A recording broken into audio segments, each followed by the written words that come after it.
वक्रतुंड महाकाय सूर्यकोटि समप्रभा निर्विघ्नं कुरु मे देवो सर्वकार्येषु सर्वदा। पुंडलीकवरदारी विठ्ठल श्री ज्ञानदेव तुकाराम। पंढरीनाथ भगवान की जय। माऊली ज्ञानेश्वर महाराज की जय। जगद्गुरु संत तुकाराम महाराज की जय। सब संतन की जय। माऊली महावैष्णव ज्ञानोबारायांच्या परमश्रेष्ठ अशा ज्ञानेश्वरी ग्रंथाचं चिंतन करत आपण चौथ्या अध्यायातल्या 31 क्रमांकाच्या ओवीपर्यंत आलेलो आहोत. आज आपण 32व्या क्रमांकाच्या ओवीच्या समोरील ओव्यांचं चिंतन करणार आहोत, ज्यामध्ये चौथ्या श्लोकाचं विवेचन माऊली करणार आहेत.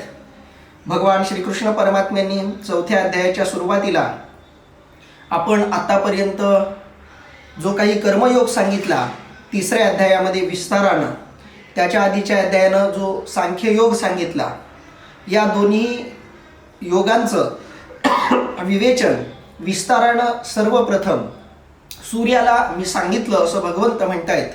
सूर्यानं विवस्वत मनूला, विवस्वत मनूनं इक्ष्वाकुला आणि इक्ष्वाकूनं त्याच्यानंतर आलेल्या वेगवेगळ्या राजर्षींना हा योग सांगितला. आणि नंतर बरीच वर्ष, बराच काळ हा अनेक राजर्षींपासून चालत आलेला योग अंधार युगामध्ये राहिला. तो उपदिशीला गेला नाही. त्याच्या लायक, त्याच्या अनुकरणीय अशी लोक भेटली नाहीत. आणि मग तो दुरापास्त झालेला, दुर्लक्षित झालेला योग आज मी तुला सांगितला असं भगवंत म्हणतायत. पण भगवंताच्या या बोलण्यावरून अर्जुनाच्या मनामध्ये एक गोंधळ निर्माण झालाय. तो गोंधळ अतिशय सामान्य आहे, स्वाभाविक आहे, सहज आहे. अर्जुन ज्या स्थितीतून या सगळ्या वर्णनाकडं, विवेचनाकडं बघतोय, ज्या दृष्टीनं तो भगवंताकडे बघतोय, ज्या नजरेनं तो कौरव पांडवांकडे बघतोय, त्याची नजर अजूनही बदललेली नाही. आणि म्हणून अर्जुनाच्या मनामध्ये तो सहज स्वाभाविक प्रश्न आलेला आहे. तो प्रश्न आपण आधी समजून घेऊ आणि मग अर्जुनाची मनस्थिती काय आहे याचा अंदाज घेऊ. अर्जुन भगवंताला काय म्हणतोय बघा. अर्जुन उवाच अपरम भवतो जन्म परम जन्म विवस्वतः कथमेत द्विजानीयाम त्वमादो प्रोक्तवानिती. अर्थात अर्जुन म्हणाला, आपला जन्म अलीकडचा म्हणजे काही वर्षांपूर्वी झालेला आणि सूर्याचा जन्म तर फार प्राचीन काळी झालेला. तेव्हा आपण त्याला प्रथम योग सांगितला, हे मी कसे समजावे. अतिशय साधा, लौकिक, तार्किक, बौद्धिक असा प्रश्न अर्जुनाने विचारलाय. जेव्हा श्रद्धा आणि तर्क यांचा संघर्ष होतो तेव्हा तर्काला असेच प्रश्न पडतात. जेव्हा बुद्धीचा आणि हृदयाचा संगम होतो तेव्हा बुद्धीला असेच प्रश्न पडतात. जेव्हा प्रेमाचा आणि व्यवहाराचा संपर्क होतो, संवाद होतो, तेव्हा मेंदूला असेच प्रश्न पडतात, बुद्धीला असेच प्रश्न पडतात, तर्काला असेच प्रश्न पडतात. अर्जुनाच्या मनातला प्रश्न आणि भगवंत जे वर्णन करताय ते वर्णन, या दोघांना नीट समजून घेण्यासाठी आपल्याला या संबंध गीता तत्वज्ञानाचा, भगवंताच्या भूमिकेचा, भगवंत ज्या अधिकारातून हे सगळं सांगतायत त्या अधिकाराचा, भगवंताच्या अस्तित्वाचा, भगवंताच्या पदाचा, भगवंताच्या पदवीचा, भगवंताच्या आसनाचा, भगवंताच्या स्थानाचा विचार करणं गरजेचं आहे. कारण भगवंत एका वेगळ्या पातळीवरून बोलतायत, एका वेगळ्या उंचीवरून बोलतायत, एका वेगळ्या विषयाबद्दल बोलतायत. आणि अर्जुन ते ऐकताना आपल्या स्थानावरून ते ऐकतोय, आपल्या भूमिकेतून ते ऐकतोय. आपली भूमिका सोडायला तो तयार नाहीये आणि म्हणून भगवंताचं सांगणं त्याला समजत नाहीये. भगवंत त्याला जवळ करून सांगण्याचा प्रयत्न करतायत, पण अर्जुन ते सांगणं दुर्लक्षित करून आपलं जे काही असणं आहे, आपली जी काही पदवी आहे, आपलं जे काही अस्तित्व आहे, त्याच परिप्रेक्ष्यातून याच्याकडे बघण्याचा प्रयत्न करतोय. देवाचा आग्रह आहे की अर्जुनानं मी जे सांगतोय ते माझ्या पातळीवरून समजून घ्यावं. पण अर्जुनाला भगवंताचं ते सांगणं भगवंताच्या पातळीवर तो न पोहोचल्यामुळं समजत नाहीये. अर्जुनाच्या मनातली पहिल्या अध्यायापासूनची जी शंका आहे ती शंका फक्त आणि फक्त अर्जुनाच्या अवस्थेमुळं, अर्जुनाच्या पातळीमुळं, अर्जुनाच्या पात्रतेमुळं निर्माण झालेला तो सगळा प्रश्नांचा संच आहे. कारण अर्जुन आपली भूमिका सोडायला तयार नाहीये. भगवंत ज्याच्याबद्दल बोलतायत ते निर्गुण निराकार आहे. अर्जुन ज्याच्याबद्दल बोलतोय ते सगुण साकार आहे. भगवंत ज्याच्याबद्दल बोलतायत ते अक्रिय आहे. अर्जुन ज्याच्याबद्दल बोलतोय ते क्रियाशील विषय आहेत. भगवंत आत्मचर्चा करतायत, अर्जुन लौकिक चर्चेत अजून अडकलेला आहे. भगवंत आत्मज्ञान सांगतायत, अर्जुन भौतिक ज्ञानात फिजिक्समध्ये अडकलाय, भौतिक शास्त्रातच अडकलाय. भगवंत न दिसणाऱ्या अदृश्याची चर्चा करतायत, अर्जुन दिसणाऱ्या दृश्यातच अजून अडकलेला आहे. भगवंत अतर्क्य असं काहीतरी सांगतायत, अर्जुन तर्काच्या नजरेतून ते समजून घेण्याचा प्रयत्न करतो. अर्जुन आणि भगवान कृष्ण परमात्मा हे एक प्रतीक आहे या सगळ्या विश्वातल्या चर्चेचं. विश्वामध्ये जिथं जिथं चर्चा झाली त्या प्रत्येक चर्चेमध्ये अशा दोन अस्तित्वांचा संघर्ष संवादाच्या वेळी प्रत्येकदा झालेला आहे. जिथं जिथं संवाद घडतो त्या संवादामध्ये काही एक प्रसंग घडत असतात. कधी सांगणारा वेगळ्या उच्च दर्जातून बोलतोय, ऐकणारा त्याला आपल्या निम्न दर्जातून श्रवण करतोय. कधी कधी सांगणारा निम्न दर्जातून सांगतोय, ऐकणारा उच्च दर्जातून समजून घेतोय. कधी कधी निम्न दर्जाची चर्चा निम्न दर्जाच्या लोकांसमोर सांगितली जाते आणि त्याच पातळीवरून ती समजूनही घेतली जाते. आणि जेव्हा जेव्हा उच्च दर्जाची चर्चा उच्च दर्जांच्या लोकांबरोबर घडते तेव्हा ती चर्चा उदात्त चर्चा ठरते. असे साधारणपणे संवादाचे 4 प्रकार आपल्याला बघायला मिळतात. आपण उलटी सुरुवात करूया. सामान्य चर्चा, सामान्य विषय, सांगणाराही सामान्य, ऐकणाराही सामान्य. वेड्यांची चर्चा, मूर्खांची चर्चा, निष्फळ चर्चा, व्यर्थ चर्चा. बोलणाऱ्यालाही फायदा नाही, ऐकणाऱ्यालाही फायदा नाही. पण अशा चर्चा अनेकदा चालतात, पुष्कळ चालतात. मी हा विनोद कधी सांगितला की नाही माहीत नाही, पण एका मुलीनं फोन उचलला आणि त्या फोनवरती काहीतरी 15 मिनिट बोलली. तिच्या वडिलांनी तिला विचारलं, तू एकदा फोन उचलला की 1 तासाच्या आत कधी फोन ठेवत नाही, किमान तासभर तरी बोलतेस, आणि ह्यावेळी 15 मिनिटात फोन ठेवलास, मला आश्चर्य वाटते, काय असं घडलं? त्या मुलीनं सांगितलं, काय करू म्हणे पप्पा, रॉंग नंबर होता म्हणून 15 मिनिट बोलले. रॉंग नंबरवर 15 मिनिट चर्चा केली तर काय केली असेल? अशी निष्फळ निरर्थक वाया जाणाऱ्या चर्चा अनेकदा आपण ऐकतो. सामान्य चर्चा आहेत. संवादाचा हा एक प्रकार आहे, एक स्तर आहे. दुसरा एक स्तर आहे संवादाचा. सांगणारा सामान्य पातळीवरून बोलतोय आणि ऐकणारा उदात्त पातळीवरून ते ऐकतोय. ज्ञानोबरायांनी सुद्धा त्या काळातल्या काही धर्मगुरूंचं, धर्मचिकित्सकांची प्रवचनं, त्यांचं विवेचन ऐकल्याच्या कथा आहेत. ज्ञानोबरायांनी ऐकलंय. सांगणारा कोण असेल, कुणी असो, ज्ञानोबरायांच्या अधिकाराचं तर नसेल. ज्ञानोबरायांनी ते ऐकावं. पण जे काही समोरचा सांगतोय त्या सांगणाऱ्याच्या मागचं जे काही आहे ते ज्ञानोबरायांना दिसत असेल आणि त्याच पातळीवरून ते समजून घेत असतील. अमृताच्या पदरात विष पडलं तरी त्या विषाला अमृत बनवण्याची ताकद अमृतात असते. असंच ज्ञानोबरायांनी ऐकलं असेल, असंच तुकोबरायांनी ऐकलं असेल. तुकोबरायांनी अनेकांची कीर्तनं ऐकल्याचे उल्लेख आहेत. बोलणारा सामान्य पातळीवरून बोलला, पण ऐकणाऱ्याचा अधिकारच एवढा आहे की त्यानं जे काही ऐकायला मिळाले त्याला ब्रह्मशब्द या पातळीवर नेऊन ऐकलं, कारण प्रत्येक शब्द ब्रह्माचा आहे.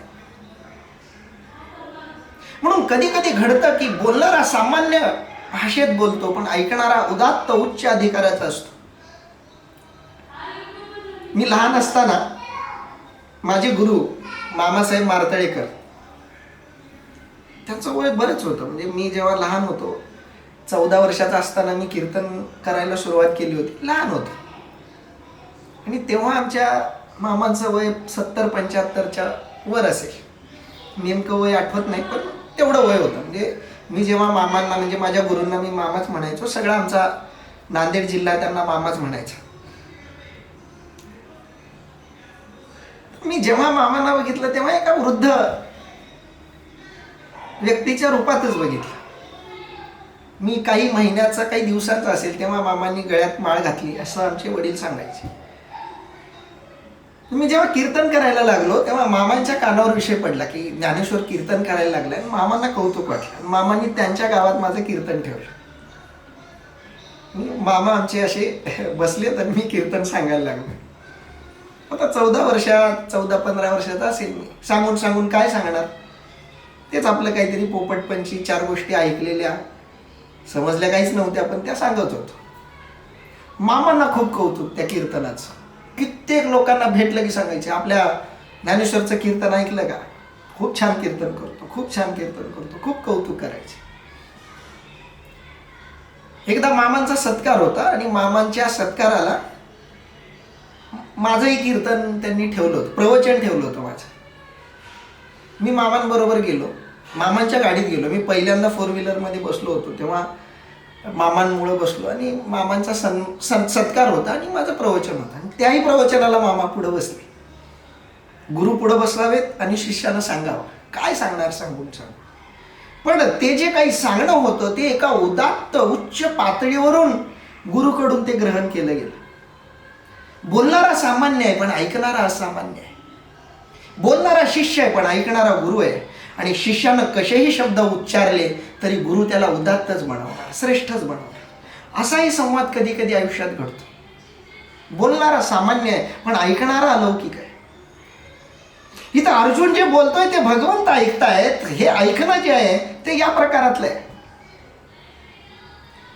अर्जुन सामान्य अवस्थेतून, सामान्य पातळीवरून, सामान्य पदवीवरून बोलतोय. भगवंत उदात्त पातळीवरून ते ऐकतायत, तरी त्याच्या बोलण्याचं कौतुक करतायत.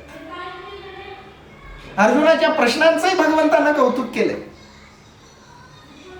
कारण अर्जुन जे काही बोलतोय त्या बोलण्यावरून एवढी गोष्ट स्पष्ट आहे की अर्जुन किमान देवाकडं तोंड करून उभा आहे. देव जे बोलतोय ते ऐकायची त्याची इच्छा आहे. आणि हा एकच धागा अर्जुनाला वेगळा आणि श्रेष्ठ बनवतो. संवादाचा तिसरा एक प्रकार आहे जो इथं आपल्याला घडताना दिसतोय. बोलणारा उदात्त पातळीवरून बोलतोय, ऐकणाऱ्या आपल्या सामान्य पातळीवरून ऐकतोय.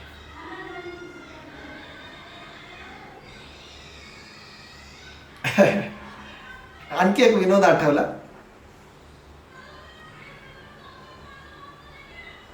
एक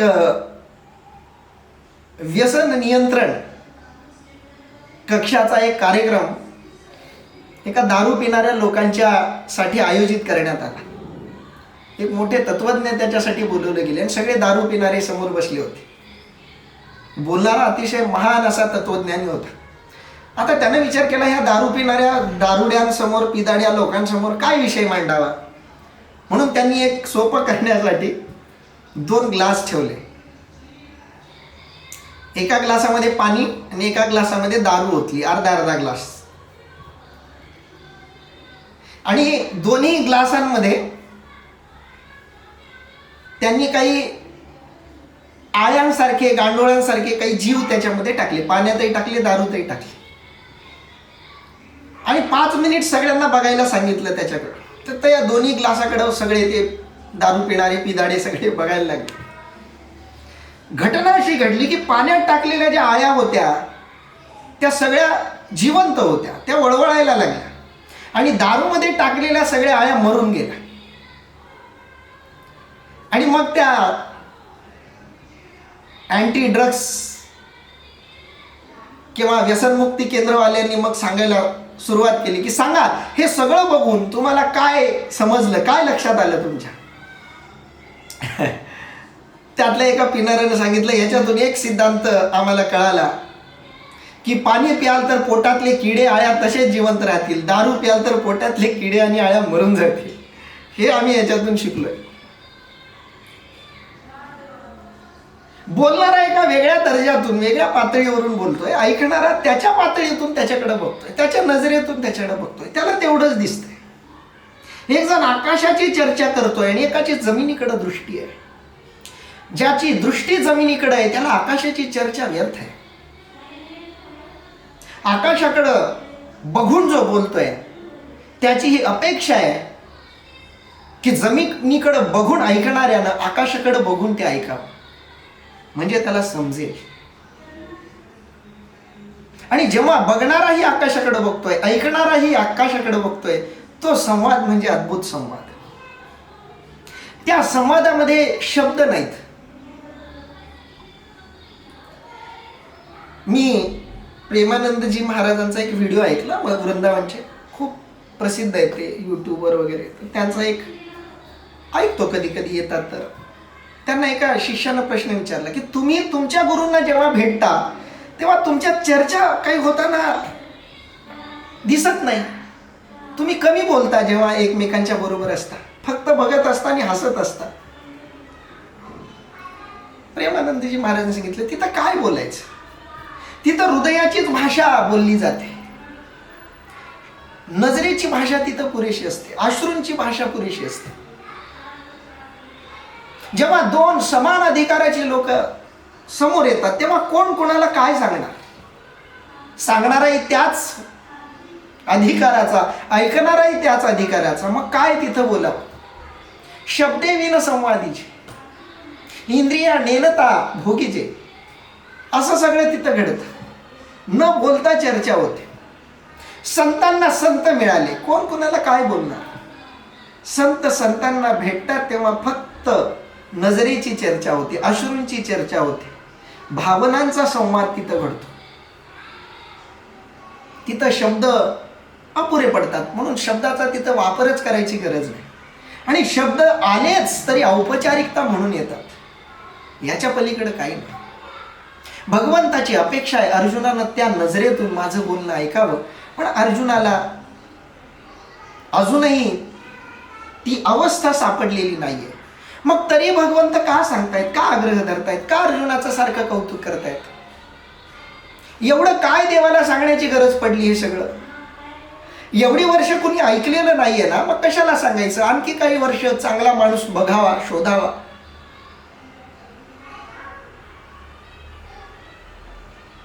या संबंध जगामध्ये दोनच प्रकारच्या शक्यता आहेत, दोनच प्रकारच्या संभावना आहेत. आत्मज्ञानाच्या संदर्भात, श्रद्धेच्या संदर्भात, विश्वासाच्या संदर्भात, प्रेमाच्या संदर्भात.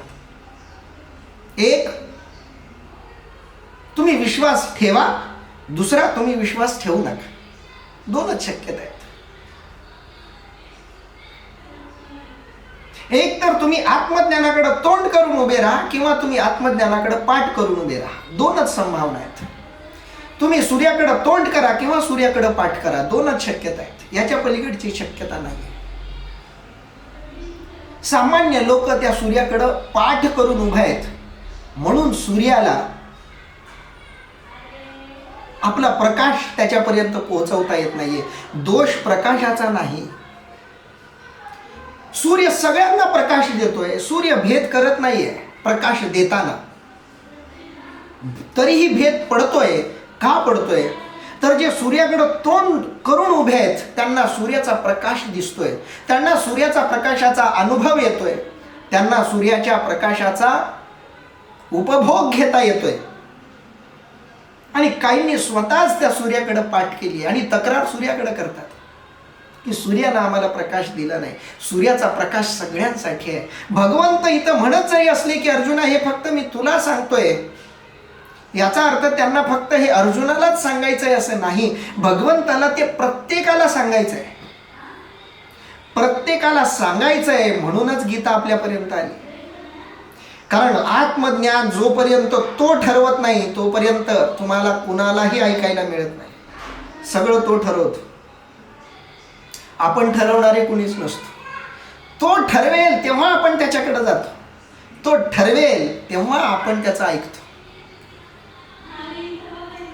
आपण सगळं जे काही ऐकतोय ते ऐकायचं हे त्यानं ठरवलंय म्हणून आपल्याला ऐकायला मिळतंय. भगवंताची इच्छा आहे हे आत्मज्ञान सगळ्यांनी ऐकावं, पण दुर्दैव हे आहे की त्या आत्मज्ञानाकडं सगळ्यांची पाठ आहे. त्या आत्मज्ञानाकडं बघायलाही अनेकांना वेळ नाही. आणि ज्यांची पाठच आहे त्याला सांगून काय उपयोग? पालत्या घागरीवर पाणी टाकून उपयोग काय? आणि म्हणून पालथ्या घागरीवर पाणी टाकू नये असंही भगवंतांनी सांगितलं, पण जो अधिकारी आहे त्याला हे सांगितलं पाहिजे असंही भगवंतांनी सांगितलं. आपल्याला अधिक काही करायची गरज नाही. सत्य सत्य आहे, असत्य असत्य आहे. असत्यानं फक्त सत्याकडं तोंड करावं, असत्याला सत्य व्हायला वेळ लागणार नाही. फक्त असत्यानं असत्य बाजूला ठेवून सत्याकडे फक्त बघावं.